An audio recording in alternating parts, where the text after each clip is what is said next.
好啦，Freya，試下呢個字咯喎，點讀咧？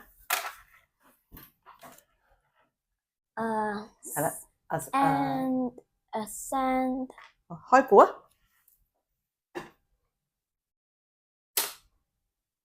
係啦，就係呢一個字啦。我哋一齊聽下字典點樣讀。ascend 呢個字咧係一個動詞嚟嘅，解做登上或者上升。我哋睇下咩例子。I watched the hot air balloon ascend high into the sky. 我睇住個熱氣球升高，升到去天上。To reach the top of the treehouse, you need to ascend the ladder carefully. 要上到樹屋頂，你要小心咁爬上梯。